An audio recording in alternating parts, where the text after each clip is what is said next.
গোপালগঞ্জ উপজেলার 10টি ইউনিয়ন থেকে আগত জাতীয়তাবাদী যুবদলের বিভিন্ন ইউনিটের সংগ্রামী নেতৃবৃন্দ, আপনারা আমার সংগ্রামী সালাম ও বিপ্লবী অভিনন্দন গ্রহণ করুন।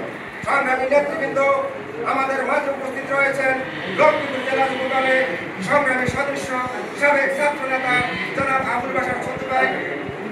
প্রিয় নেতৃবৃন্দ এবং সংগ্রামী কর্মী ভাইয়েরা, আগামী 10 মে যে তারুণ্যের রাজনৈতিক অধিকার প্রতিষ্ঠার যে সমাবেশ হবে, সেই সমাবেশকে আমরা কিভাবে সফল করব এবং সে বিষয়ে আমাদের প্রধান অতিথি, প্রধান বক্তা, বিশেষ অতিথিবৃন্দ আছে, ওনারা আমাদেরকে দিক নির্দেশনা দিবেন।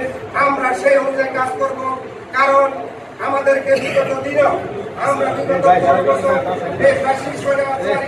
শেখ হাসিনার আমলেও আমরা বিভিন্ন জায়গায় বিভিন্ন প্রোগ্রাম করেছি, নোয়াখালীতে প্রোগ্রাম করেছি, ফেনীতে প্রোগ্রাম করেছি, চট্টগ্রামে প্রোগ্রাম করেছি, ঢাকায় প্রোগ্রাম করেছি। ইনশাআল্লাহ আমরা ব্যর্থ হইনি, আমরা সফল হয়েছি। এখন আমরা স্বাধীন চিন্তা সেই সমাবেশকে আমরা সফল এবং সার্থকভাবে কাজ করব।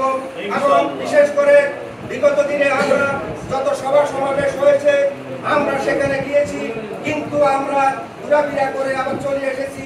কোথায় সমাবেশ, কোথায় প্রধান অতিথি বক্তৃতা দেয়, সেই অপেক্ষা না করে আমরা যার মতো সিরিজ বিভিন্ন জায়গায় আমি ফয়েজ লেগে ঘুরাঘুরি করি, আমরা চলে আসছি। তাহলে এই যাওয়ার অর্থ আমাদের বৃথা।